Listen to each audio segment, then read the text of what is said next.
Thank you for tuning in to another episode of the Girl Dad Show. I'm so excited to have today's guest, Paul. Paul, thank you so much for joining me and making some time out of your busy schedule. Yeah, great to be here. I'm excited. I'm excited to be here. Yeah. Let's jump right in. Why don't you tell the listeners a little bit about yourself? Where do you work and what do you do? Yeah.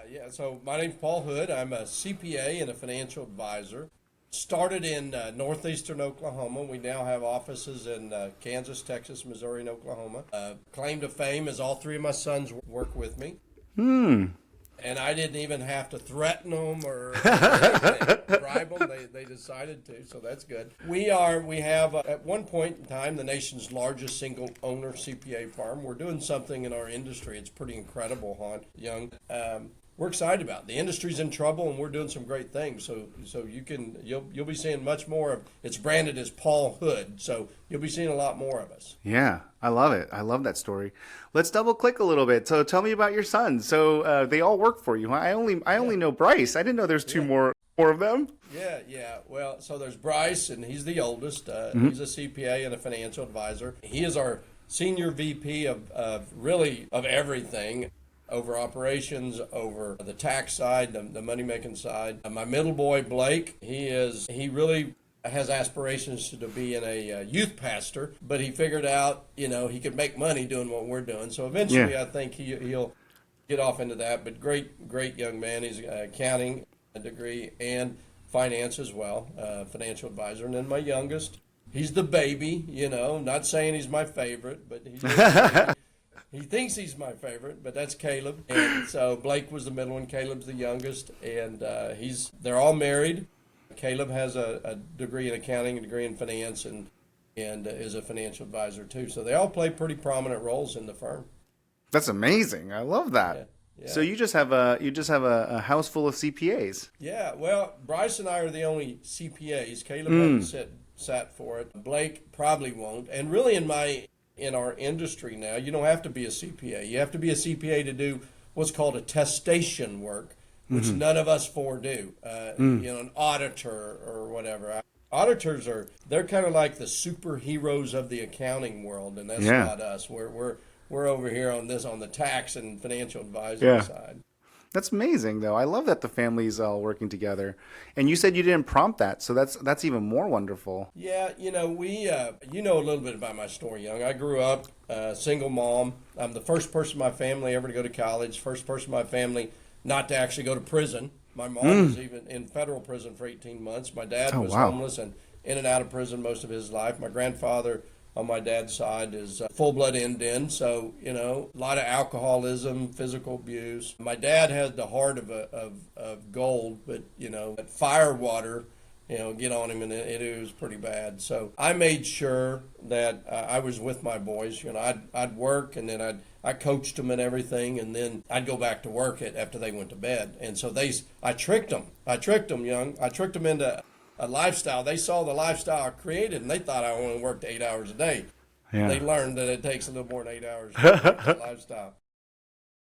I love this story. I didn't know any of that, actually, or the first part of it. I asked you about your spear when I first met you, but I didn't realize the connection, that piece. But do you mind sharing the spear story and just about your Native American heritage? And that'd be amazing. Yeah, so, I don't look at my brother.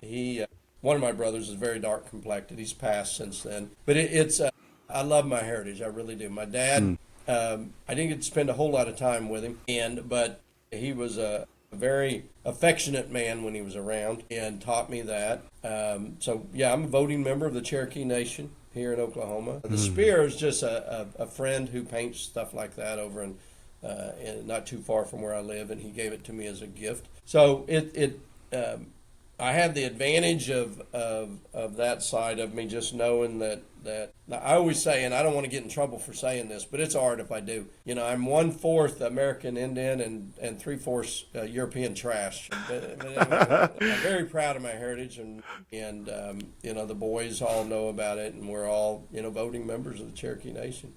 That's amazing. I love that. And then talk to me a little bit about your childhood then. I mean, I know you kind of just ran through it, and usually I ask this later, but I'm super curious if you don't mind sharing. It sounds like you're very open about it. I am young, because at first it started off as a little bit of guilt, because why me, God? I'm the first person to graduate college, and most of my family is deceased because growing up, my cousins taught me how to fight, how to drink, how to smoke, how to steal, and I've got a book, Young, on Amazon called "Roadkill Tastes Like Chicken," and it's because we grew up so poor. We have stories of eating roadkill. Wow. And, you just, in that book, there's a chapter called Pigs Don't Know Pigs Stink. And, you just do what your family's always done. And the truth of the matter is, when I was about 13, I saw this girl, Young, little cheerleader, most beautiful thing I ever seen in my life. And I was a little arrogant, long hair, and I went up to her and asked her to marry me. And, of course, she told me no. She shut me down. And if she'd have said yes, we wouldn't be married today. But I figured out I had to be, I had to change, had to be different. J.D. Vance, in his book, not to be political because it's not, in his book, Hillbilly Elegies, he says that sometimes it takes an outsider to pull you away from that. And, I got exposed to her family, and her parents they'd stayed married. My mom had been married 6 times, my dad 5. I have brothers, siblings I don't even know, and aunts and cousins, and I don't even know who these people are. But Lori's family wasn't like that. Her dad went to work, came home, they were married, stayed married, people went to college. I didn't even know what college was really until I got into high school and other people were doing it. So, I've seen a lot of stuff, but what it's taught me is, there's a lot of talent tied up in poverty. And that's really not acceptable to me because there's nothing special about me. I mean, I was a decent athlete, and for some reason school was easy. And my claim to fame is I've never lost a fight. This is a scar between my eyes with an aluminum baseball bat. I got a lead pipe up here. I say often I hope I don't get challenged on that anymore because in my mind I'm still pretty tough. Yeah. Anyway, it's really the reality of I can do it, anybody can do it. And I've kind of dedicated my life, and especially with what we're doing with our business now and in the future, proving people that they're very valuable and they're very worthy and they have the capacity to do anything and be anything they want to be. Man, it's beautiful. And I will say that I do have the benefit of knowing you a little bit more before the show. And I will say that I had no idea. And this is really, really interesting. I mean, just from what you've built is just incredible, especially given where you started. I mean, the growth track is like a bigger delta than I could have ever imagined. So for whatever it's worth, from one dad to another, congratulations and your success so far, and the best is yet to come. It's amazing. Yeah, I appreciate it. And, I was excited about being on this show with you because I don't have a daughter. It's really funny. This is a great story. My dad's side of the family, I believe there's 5 generations, all boys, no girls. Oh, really? Yeah, and I had 3 sons. Young, I had 3 sons. And my oldest boy, Bryce, which he was kind of being a piece in high school one day. Yeah. And for some reason, my wife, and I don't cross her, I don't cross this German, she said, I curse you with 3 daughters. And we all had a good laugh because nobody has girls. And then Bryce had his first child as a girl, second one's a girl, third one's a boy. So he thinks I beat it. Yeah. Well, so he comes home from his doctor's appointment, for getting things fixed, and there's a pregnancy test on the table. Unplanned number 4, which is a 3rd girl. So he's got 3 girls. Yeah, so he's got 3 girls, and then Blake, my other son, he has a girl and 2 sons. They lost a daughter, so they would have had 2 girls, but. Girls are amazing. They're so much better than sons. I do. That's so awesome. I really wanted boys pretty badly, and I obviously don't know what it's like to have a boy, but I'm so happy with my girls, and I'm over the moon excited about it. They're different. I'll walk in a room and the girls will come running, Grandpa, and give me a hug and blah blah blah, and the boys immediately come and attack. And my wife Lori, she says, "Why do they always got to be fighting?" And I just said it's reindeer games. They're being trained. But I love it. We're learning stuff all the time. My wife has a very beautiful head of hair, but she's got bangs. I don't have bangs.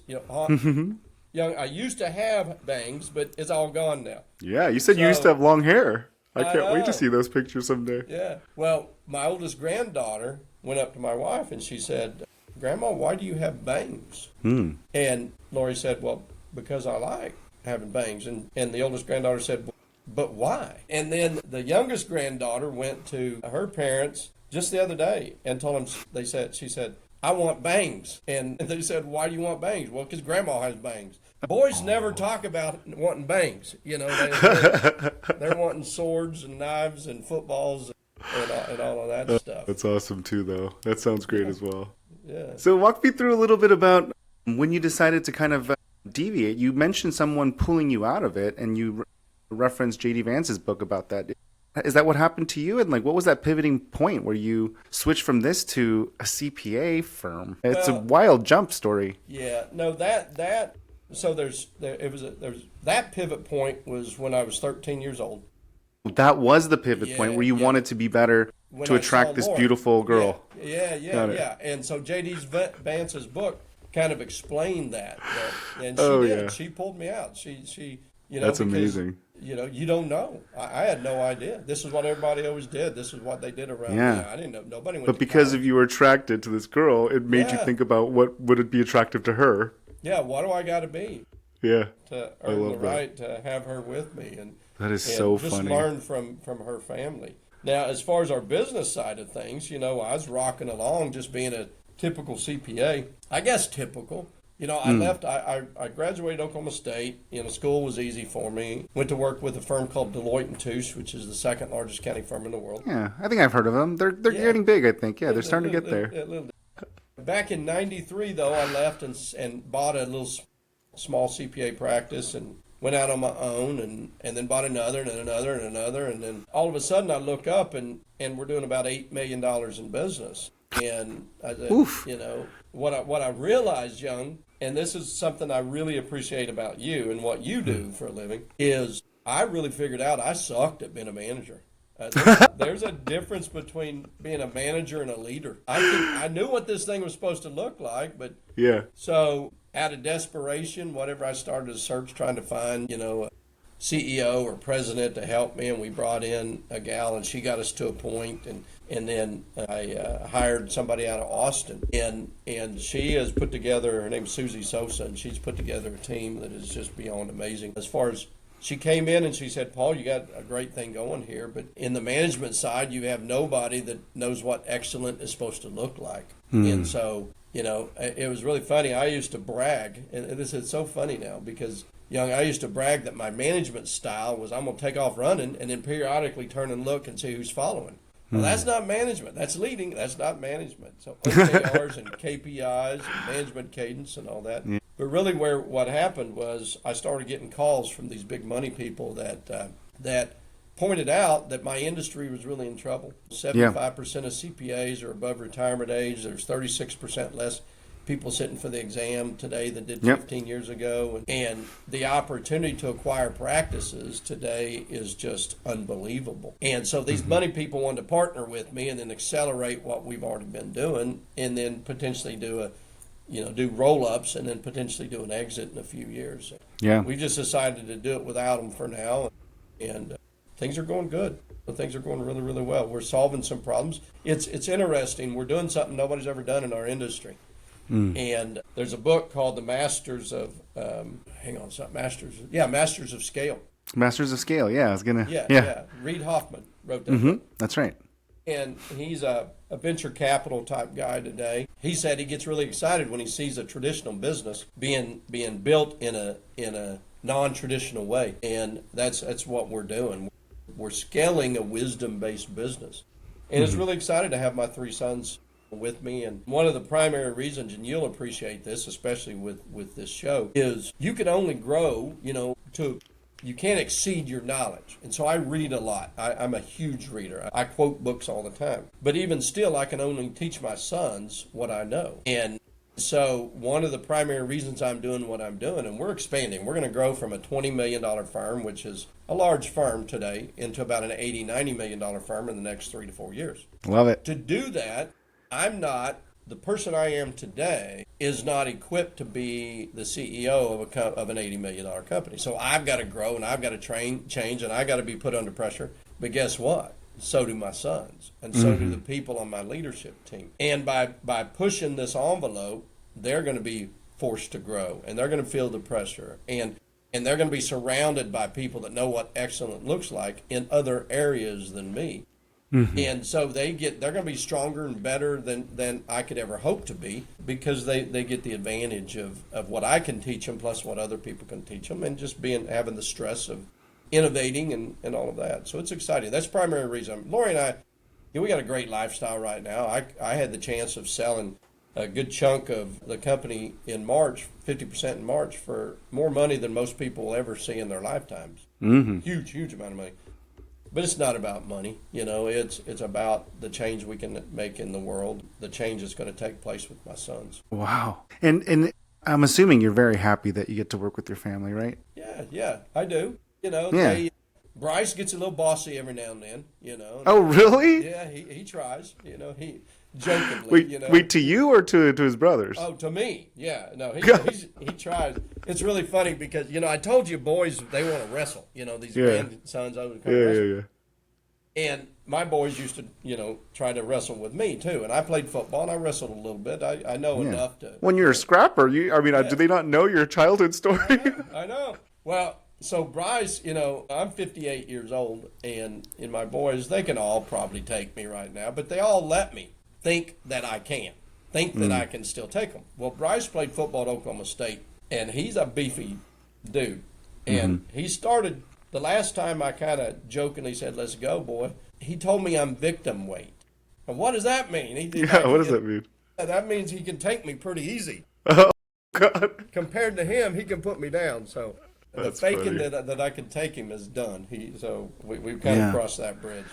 I grew up in a family business as well, and Awesome. because I saw the pros and cons of it, I've always kind of barred working with my family, to be honest with you. And so it's always been a line that's been drawn in my brain.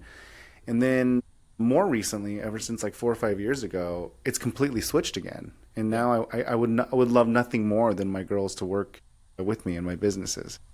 It's a dangerous game, young, because I believe God first, family second, business third. And no business is worth causing problems with family. Our family has it's a pretty clear division of what people do and how they do it. And being financial advisors, there's a piece of it that they all kind of own their own business, so they can control what they do. It takes a lot of trust. It takes leadership. It takes love and trust to be able to walk up and say, "Hey, no, we're not doing that. Let's do this," and knowing that I've got their best interest at heart. So it's been a absolute wonderful thing.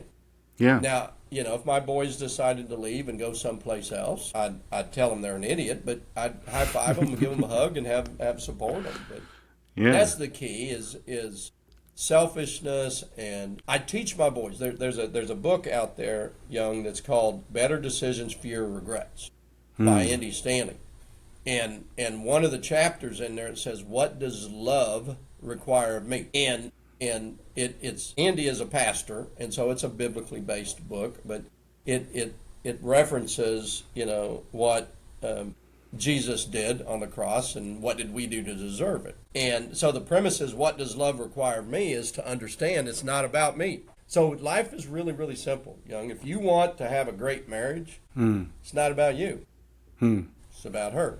So many people say, "Well, I want to do this, and my wife won't do that, my wife won't do it." No, it's not about you. It's about her. And guess what? It ends up being the best thing ever when you stop being selfish and you make it about her. If you want a great relationship with your kids, it's not about you. It's about them. It's about, you're tired. I don't care. Go out in the yard and play with them. Listen to them. Be attentive. It's not about you. If you want to have a great business and great employees or staff or clients, not about you. So it's literally the secret to happiness and success is just stop thinking about yourself. It's about serving other people. There's all kinds of books that say if you're sad, go serve somebody.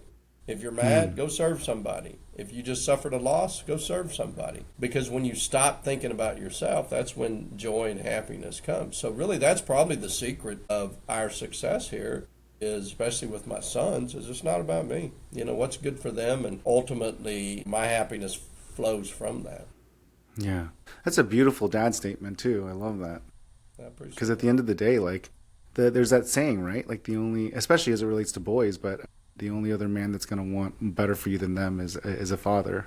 Yeah, Yeah, I 100%. mean, yeah, it's Yeah. pretty amazing. It's a pretty amazing sentiment to hear you say that and how that carries over. It's very elegant, but I do believe you. I think that makes a lot of sense, and it's a really interesting way of looking at life. That's very cool. So I kind of already have a picture of what success looks like for you professionally, but I am before I move on to what success looks like for you parentally. What is the goal once professionally once you hit that number? So let's say you hit your target, you get to the Hmm. 80, $100 million in annual revenue. Like, is your plan to retire, or what's the success look like for you in business? Because you obviously So, turned down a great exit. yeah. So, I read another book. It's called Thou Shalt Prosper by Rabbi Daniel Lapin. And actually, Dave Ramsey recommends this book really, really good. But he's a rabbi. And the reason I bring it up is he references in there in Hebrew, there is no word, young, for retire. There is no word because work means worship. And the reason that making money is not evil is because when you're making money, you're serving other people and you're creating value. Value. So it's as far as retiring, no, I don't plan on retiring. Now, as far as I love it. Lori and I, there's a story. I don't know if you've ever heard the story. It's called the starfish story. It's two guys are walking on the beach, and there's tens of thousands of starfish washed up on the beach, dying. One guy runs over and starts throwing them back in the ocean, saving them. The other guy says, "What are you doing? You're not making a difference. There's so many." First guy said, "Well, I made a difference to that one. I made a difference to that one." And so retirement for me just means that, Lori and I have visions of starting the Starfish Academy. Actually, Bryce, my oldest son, made me a starfish that I carry around with me everywhere. And Oh wow.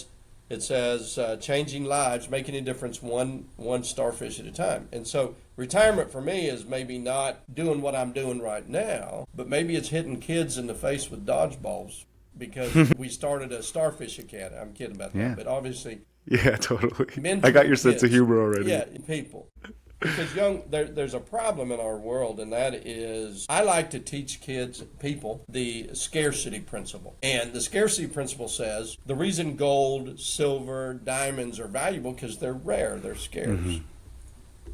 And in the history of mankind, and in the future, foreseeable future ever, there's never been and never will be another young. Your eyes, your fingerprints, everything. So you are literally the definition of value. You were created by God to do amazing things, but we limit ourselves, and often the people that surround us limit ourselves. So really, the long answer is we're planning on some sort of exit. I'll probably stay involved, and but then diverting our time, our money into serving the people and teaching them that they got value. There's things there is a success principle out there. It's not complicated.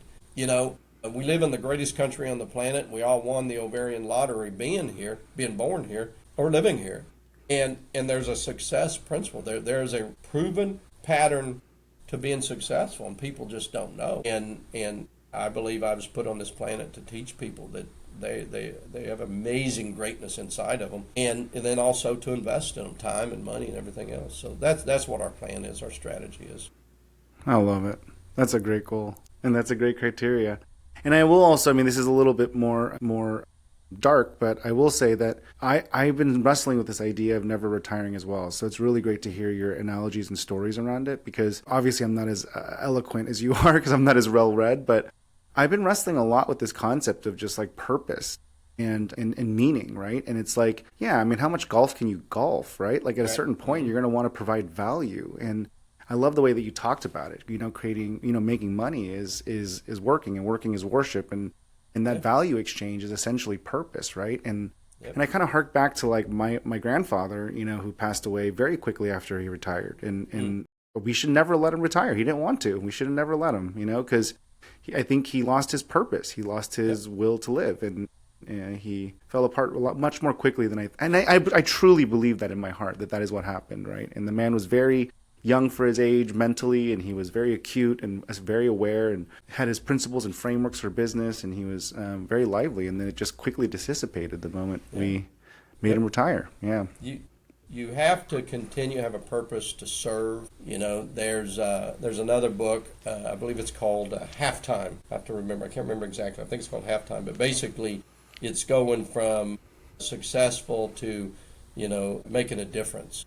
And what is that in our lives? And I'm not, retirement for Americans seems to be sitting on the front porch and all that kind of stuff. That's just, the other side of it is, in this book, is what a shame. What a shame your grandfather, all of that knowledge and experience that he could share. And retirement maybe is not getting paid, but maybe it's spending time at the college or the high school and volunteering and mentoring and showing people. There's another big thing, and Young, every time, most time I've talked to you, I'm going to be beating on you to do this, because anybody that does anything in this life, creates success of any way, should be writing a book. I wrote that book, and I've got ideas for 2 or 3 more books, because in that book, it's kind of weird, because I've talked to a lot of authors, and I'm not an author. I'm a CPA. I'm a financial advisor. I'm a knucklehead that will beat a door down to figure out how to make it happen. But I've learned some stuff. And I've had people reach out to me that I don't even know and say, man, that was great, this is great. And to be able to touch lives and to share the silly things that we do and everything else, you change. Because the reason we want to do the Starfish Academy is, like I said, I'm the first person to go to college. Now, all 3 of my sons have college degrees. And it's not necessarily college, but they're producing. And they're happily married, and they're good, citizens, and they got great hearts, and they're giving. And so if you help change one person's life, that ripple effect through generations is huge. There's no better investment on this planet than to invest in other human beings. And so when Young, you need to write a book and all of that. Well, I will say, I mean, I want your approval, but I definitely will say that I am writing a book, and it's mostly done, and I just need to figure out how I want to finish it and then how I want to distribute it. But awesome. maybe you'll enjoy this, because it sounds like we're kind of cut from the same cloth, but my book's going to be something like around this concept of built boring, like how to build things boring. You know what I mean? And just do the basics, do the mechanical stuff, do the hard work, keep it simple, do the boring stuff, and you will make money. And stop trying to make things so fancy, and that's the premise of the book. That's amazing, because people think success is sexy. Creating success is sexy and overnight. Dude, it's the opposite. It's, Steve Jobs, he's got a quote saying that it takes a lot of hard work to make something simple. And people understand. There's another book called The Outliers. I don't know if you've ever read that book. But he talks about, you can basically be an expert in anything, but it takes 10,000 hours. Oh, yeah. I have read that. Oh, sorry. I have read that book. Yes. Yeah. And it takes a little bit of luck. The opening of that book was him and his wife were sitting, I guess in Canada, high school hockey, they have like a national championship. And him and his wife were sitting in the stands and looking at the program, and she said, did you realize 80% of these players on both teams were born in January and February? And it goes really? And it goes through and explains why. And so there is a little bit of luck and a little bit of positioning that happens. He talks about Bill Gates just happened to live within walking distance of the only computer lab in the entire country, and they gave him access to it. Just different things like that. But the reality is success is boring. Success is repetitive. Success is consistency. Another great book is called Atomic Habits. And people think, I get up if you're going to go to the gym 5-6 days a week, doesn't mean you're pounding it 5 or 6 days a week. Just getting up and going in there for 5 minutes and doing something is victory, because you continue that habit. Bryce and I did a physique bodybuilding show. Really? Yeah, we did. That's a awesome. Few years ago. Yeah, it was pretty fun. He came to me and said, hey, Dad, let's do this physique bodybuilding show. I said, I was 52, 53, 50, I don't know. And I said, you know what, I'm a confident guy, but I'm not at 50. I'm not getting on stage in a Speedo. But this kind of bodybuilding, you're in normal board shorts. Yeah. But the reason I bring it up is we hired a coach. He measured us. We kind of defined where we wanted to go. He helped us create a plan. We executed the plan. We periodically measured results, and we modified the plan. And in 16 weeks, I went from, I'd lost, 26 pounds, 27 pounds, and was 3% body fat, and ended up getting third place against a bunch of 30-year-olds. No way. Get out of here. Yeah. Now, Bryce got second. Of course, he beat me. He got second out of everybody. But the point is it was very regimented, very specific, very simple. Every day at 10 o'clock, I had to have 11 almonds. I don't know why. Wow. Yeah. I don't know why it wasn't 8 or 15. It was 11 almonds. Yeah. And so that's what life is. That's what success is being diligent. You can make just about anything predictable. You can make, investing in stock market, retirement, all that. You can make it predictable. It's not. It's basic, boring stuff. So I love the concept of your book. I can't wait to read it. Oh, I can't wait for you to read it either. I'm very embarrassed about it, and it's just one of those things that feels weird, like authoring a book is just who am I to share, my knowledge? Who do I think I am? Kind of mentality, It's a little bit of imposter syndrome.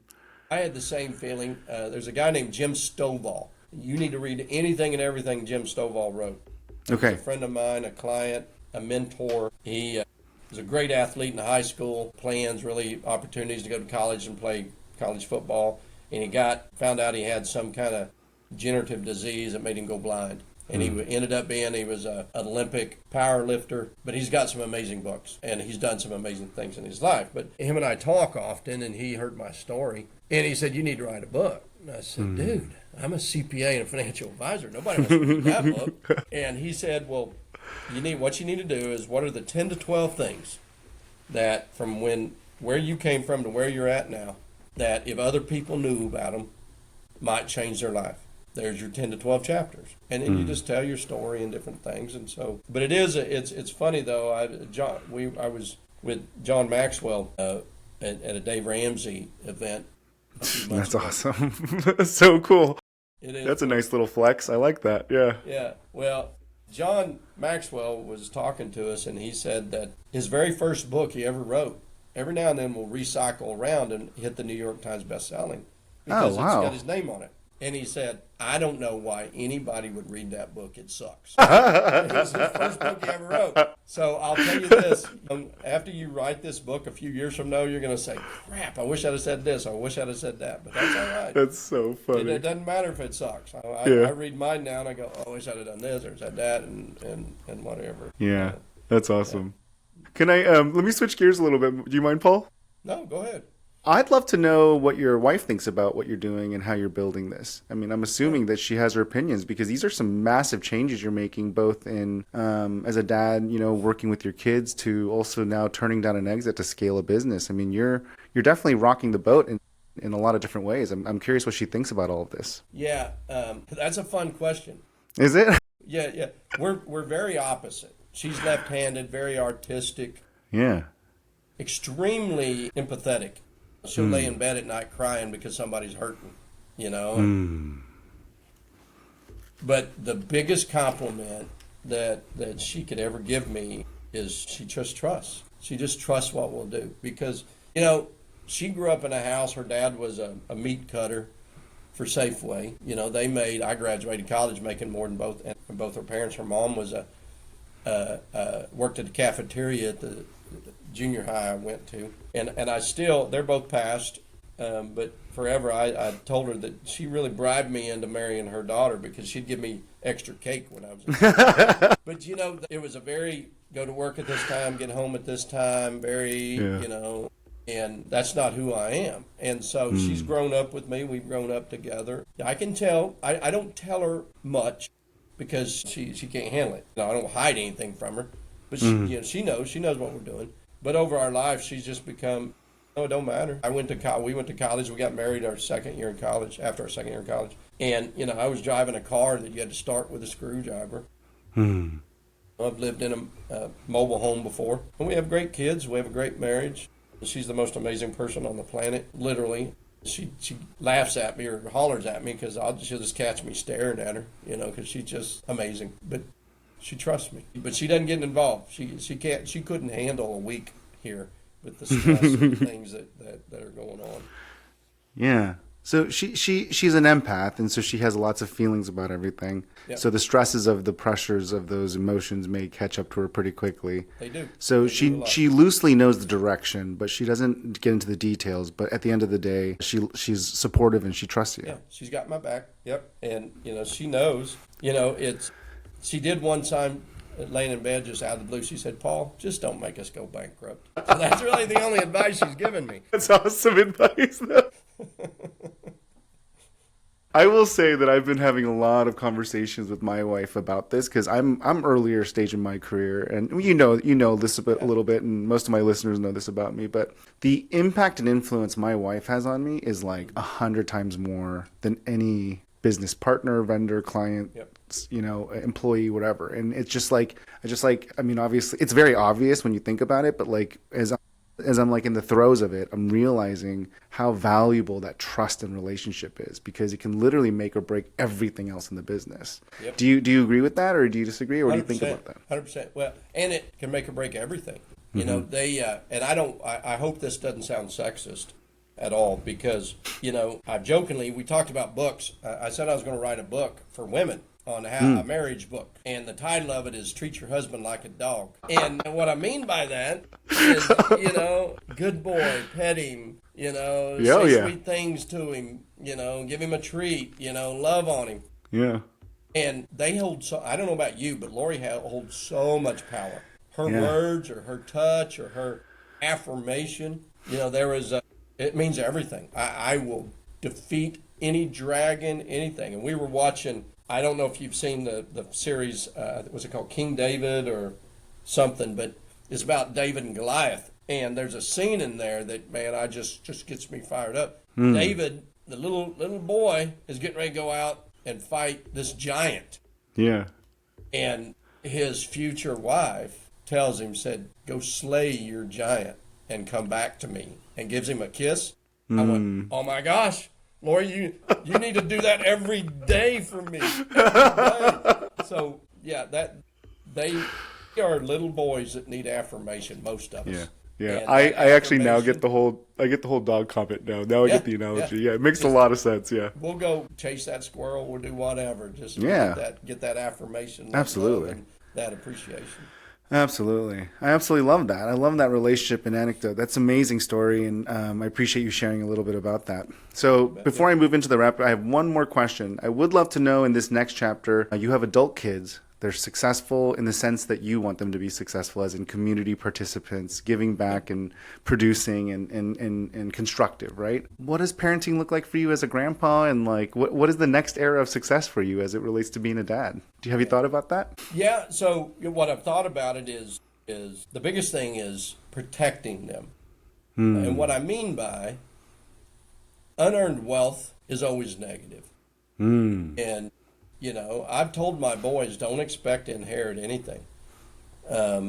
If you do, it's going to be measured because, what is that saying that tough times build strong men build easy times build weak men. That's right. And I see it all the time. Second generation, third generation, they're just not good people. Yeah. So what's important to me from a family standpoint is to invest in them so that they're good people. And like my trust says, if something happens to me, it stays in trust for Lori, protecting her. If she don't spend it all, which I don't think she's going to be able to, but she's pretty good, then it goes in trust for each of my boys. But they get to only pull money out as a measure of what they create. Meaning, if I've got a son that only makes $100,000 a year, he can't take more than $100,000 out of his trust because he hasn't earned the right, the ability, the mental and physical and emotional decision making to be able to handle that kind of money. And then that's why I think the number is like 95% of the people that win the lottery 5 years later say it's the worst thing that's ever happened to them. So really, they're worse off than they were before. That's right. Yeah. They are. Yeah. Yeah. And isn't that crazy? It is. It's nuts. Well, it's nuts. because it's their decision making, Yeah. and that's it. So my focus now is just to make sure I don't do something that to harm them in an effort to bless them. Yeah. Yeah. I had a situation like this recently where I had to, because my daughters were, they're young, they're 6 and 8. And so when Lily was 5, she asked me, Dad, are we rich? And that was like her question, And my wife's very humble, and we don't really spend much on. We have like a 17-year-old Prius with a scratch down the middle, and we're very low key. And so my wife's kind of freaking out because she's like, why are you asking that? And who's thinking that? Who's questioning you? And I had the foresight to tell her something I saw Shaquille O'Neal said, and I was able to respond after a minute and say, Mommy and Daddy are rich, you're poor. And that was my response to her. Yeah. We had situations, I can't remember which one of the sons were, but one of them, a girl wanted to go out with him because he was rich. And I said, dude, you're broke. You're poor. You got nothing. Me and Mom doing all right, but you got nothing. You don't even have a job or an allowance or nothing. I love it. It is funny, though. But it's good for them to see. It's good for people your kids to see Mom and Dad struggle. It's good for them to see them succeed. It's good for them to see them grow and push through. And whether that's, marital issues or financial issues or whatever, but that's what builds strength. Yeah. And to see perseverance, because we already defined success as just boring perseverance, Yeah. And so many times in this country, people aren't successful because they don't put in the effort. Or Their they give up. marriages fail because they don't put in the effort. But most of the time, it's because it's all about them. And love requires them. It's not about me. And I'm telling you, if you want to be successful in life, I don't care how much money you have. I don't care anything. You create an attitude that I'm going to get what I want by helping other people get what they want, just like old Zig Ziglar used to say. It's not about me. It's really not about me. I love it. This is amazing. Let me switch over to my rapid fire questions I like to ask every guest, and then I'll get you on your way, okay?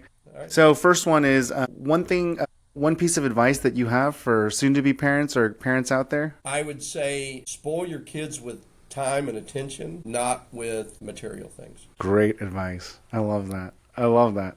Second one, is there anything that was very surprising about you that you found out about yourself after becoming a parent? Yeah, what surprised me was my desire to be a dad.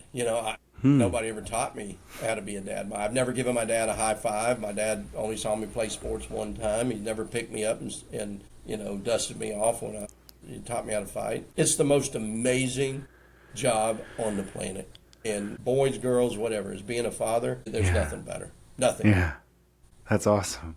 Yeah, I didn't even ask about that. Now I'm kind of curious. How did you learn how to be a dad? So I tell this story for my team, and I'm trying to make it really, really, really fast. There was a point when I created success, and like a lot of idiot men, I got to a point where I deserve, and Lori and I went through some trouble and actually filed for divorce. And during that period, Blake, my middle boy, on my birthday, he called me and said his wife was due any time. So I think he was 38 weeks. On my birthday, there was no heartbeat. And the next day, they were going to deliver the baby, newborn. And in that moment, my still wife was sitting there just really upset in the hospital room. And my son was holding his baby. And I grabbed him on his head and kissed him on the forehead. And young, I realized I'm alone. I didn't have anybody teach me how to be a good father, be a good husband, be a good business person. And shortly after that, though, I went to some counseling with a Christian lady and started reading my Bible. And what I found out, young, I did have a father that's always been there with me. He taught me how to be a father. I did have a man, my Savior, that taught me how to be a good husband, how to be a good business person. And he defines it in there. Jesus says the number one command is to love God. The second one is to love your neighbor. He defines love as basically being selfless. And the fruits of the Spirit of knowing Him is love. And love is defined basically as not about me. So in that moment, everything changed. And I said, you're an idiot. And Lori and I fixed what we had to fix. And now I know if I ever have a question about being a father, I've got a manual. I got a book that says me exactly what to do. And, that for me, I learned it's all right there. It's incredible. I love that story so much. Thank you for sharing such intimate stories about your life. That's incredible. Thank you. Sorry, I'm kind of like at a loss of words here. Let me get back on track. Yeah, sorry about that. Oh, you're fine. That was an incredible story. And this is the point of the show for me, is just to learn. I mean, great that we have listeners, but it's really about me to learn. So Yeah, I appreciate it a lot. I appreciate it tremendously. That was beautiful and a wonderful story. Favorite book or podcast that you read? So it's going to sound really, really weird because Yeah. I just referenced the Bible. Exactly. How are you going to? Yeah, The timing of this question is unbelievable. yeah, it's great. One of the most amazing books I've ever read is by a guy named Mark Manson, and it's called The Subtle Art of Not Giving an F. Nice title. Absolutely amazing book. And I've read it probably 4 times. I love it.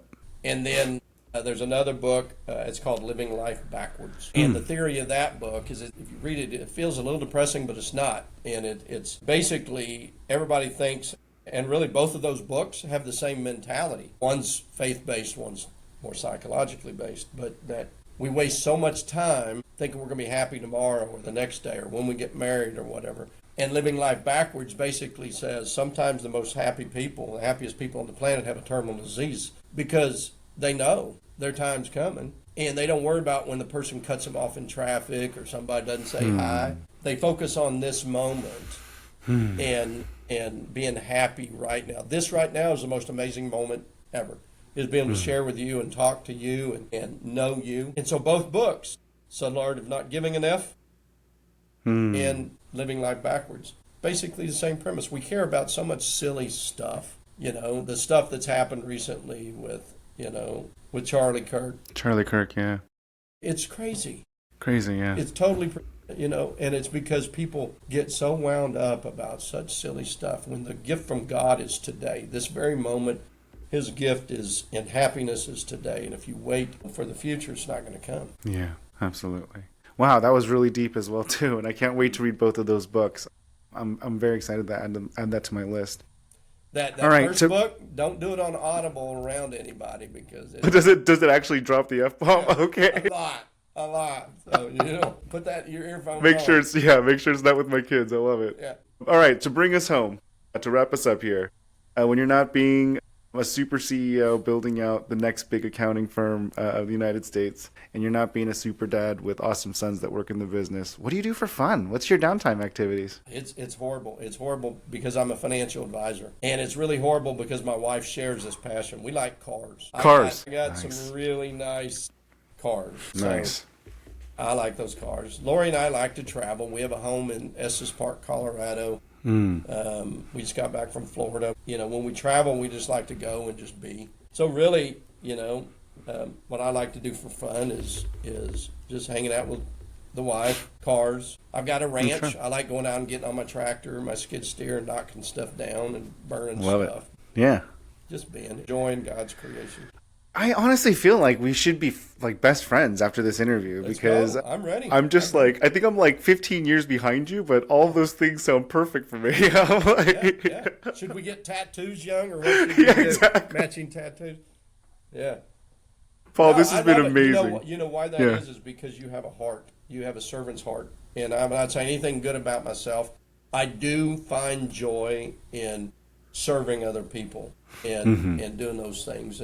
And I see that in you. That's why we connect is you understand that that's a byproduct of love and doing things for other people. Yeah, I've never really broken it down like that, and it's really fun to hear you break it down because it does make me understand it a little bit better, right? I just do it intuitively and naturally, but I think you're right. There's a lot of macro reasons why those things are happening. It's just it's really fascinating, and I'll just chalk it up to the fact that you're older than me and you're wiser. But a very good episode. Thank you so much for your time, Paul. This has been incredible. Thank you so much. We'll talk soon, okay? All right. All right, sounds good.